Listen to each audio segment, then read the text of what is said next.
everybody, how's everyone and welcome to GTAMA. My name is Bushiro Robinson, the warrior in the garden, and today I'd like to talk to you about an incredible book that I've read called A Killing Art, The Untold History of Taekwondo, written by an amazing Canadian author by the name of Mr. Alex Gillis, who I'm pleased to say that I've had the opportunity to speak to multiple times, and he's a great guy, Taekwondo practitioner himself and a great writer. But before I get started on that, please subscribe to the channel, hit the notifications, and if you like this video, then please give me a thumbs up and give me a like because it does help. But this book has been really impactful to my understanding of Taekwondo, my practice of Taekwondo, how I go about practicing, as well as a seminar that I've written and I teach around the GTA. So it's been really impactful for me. And if anybody loves Taekwondo, anybody loves history, martial arts, this is a great book for them. So I'd just like to take a little while to read a couple of excerpts from the book and just discuss some of the things that it kind of brought to mind for myself. Firstly, I'd like to start off by reading the first line of the introduction because in the way of understanding it brought some clarity to myself, gave me a new perspective, and gave me a deeper understanding of the art that we call Taekwondo. The introduction is called Funny or Phony. Taekwondo is about self-defense. But if you enter the back rooms of its history, you'll discover a killing art and an empowering art. Now, that spoke to me because I doubt that you will find anybody practicing Taekwondo for killing nowadays unless you're in the Korean military or something to that effect. Self-defense is something that I find is kind of gone by the wayside. I don't really see Taekwondo practiced or taught for self-defense in most Taekwondo dojons. And the last thing that they said, I do believe holds true.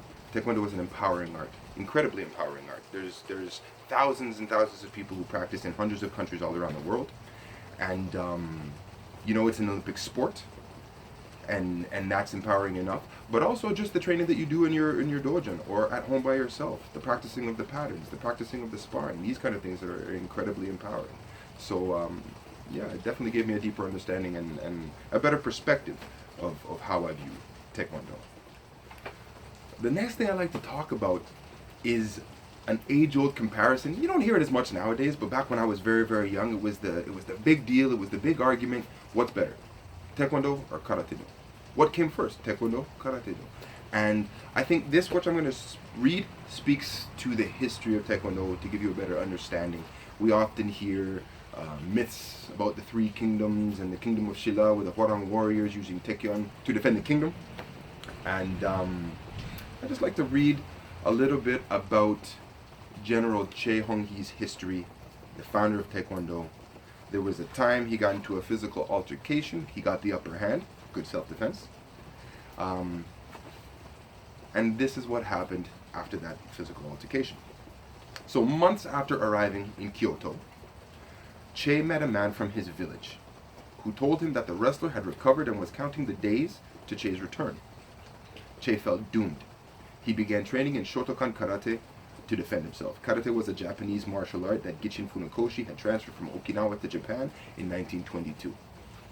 So, if we see a similarity between Taekwondo and Karate-do, Karate-jitsu, karate, however you want to term it and pronounce it, then this book gives you the answer. It makes complete and total sense to see a similarity, for them to be comparable and compared, because the founder of Taekwondo trained in Shotokan Karate. And I think that's absolutely fine. What that tells me is that if I'm having trouble with Taekwondo, I can go and ask a karateka. And or if I have a friend who practices karate, I can give him some advice myself. And I think that's really cool. It's about the connectivity between martial arts or martial styles as opposed to the separation of them. And I think that's really cool. I said before that Taekwondo has become an Olympic sport. Back in the 80s, it became an Olympic sport. It's been practiced all over the world as a sport for a long time. But I'd like to read a little bit about Second Lieutenant Grandmaster Nam Tae-hoo, who fought in the Korean War and used Taekwondo techniques to defend himself. As it got darker, the communists flowed within range. He fired, but the enemy destroyed his machine gun emplacement and shot many of his soldiers. Nam moved into the trenches his unit had dug. It was so dark that he and his soldiers could not use guns, scared they would kill each other. The Chinese soldiers seemed to have the same fears, who was friend and who foe. Nam heard a noise, ran into someone, and tried to grab the man's hair. The Chinese soldier was trying to do the same. The only way to distinguish friend from foe was by grabbing at the head, because communists had crew cuts and South Koreans had longer hair. In that trench, Nam felt short hair, almost bald, and he struck. His enemy fell. He heard another soldier. He punched, flailed, ran on. As the two armies fought in the dark, Nam tapped men's heads when he could. Crew cut meant attack. Long hair meant pull back. He fought for his life all night, stumbling through the dark, striking, falling, moving. Near the end of the night, most of his 30 men were dead. The communists retreated. Nam had not eaten or slept for 3 days and nights, and he collapsed from exhaustion. The next morning, he woke to see that he was using the thigh of an enemy soldier as a pillow. It had been more comfortable than a rock. As the sun rose, his regimental commander ordered a retreat, and the American 24th Armored Division came to their rescue. Nam and the Americans were still hopelessly outnumbered, but miraculously, the South Korean and American divisions held their own against the communists. Innumerable Chinese bodies lie in a nearby river. That day, Nam wandered to a spot where he had fought the night before. He found many dead bodies and counted more than 24 with no bullet or knife wounds. They were the ones he had hit during the night, the ones with broken faces and bones. Now it's a bit graphic, but I've read that excerpt numerous times. I find it incredibly inspiring, but at no time when I'm reading that do I envision Grandmaster Nam taking a Matsugi Jumbi and bouncing back and forth like he's sparring, nor do I imagine him using reverse turning kicks or flying kicks or anything like that. For me, I imagine him using an L stance to retreat and to gain distance between him and an attack. I see him driving forward with a walking stance to make his attack. Pragmatic. But none of the movements applied to sparring.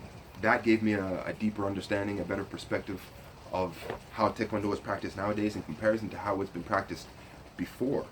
And I think that, many things can be held responsible for the decline of how Taekwondo is practiced. Not necessarily the decline of Taekwondo itself, because I think Taekwondo is on a rise. It's doing very, very well. There's thousands of people practicing every day all over the world. But there was a time when it was practiced a little bit differently. And I think that some of the things that can be responsible for that are things like tournaments and sparring. I think that the advent of advanced techniques can be held responsible, as well as the idea of martial arts as a business.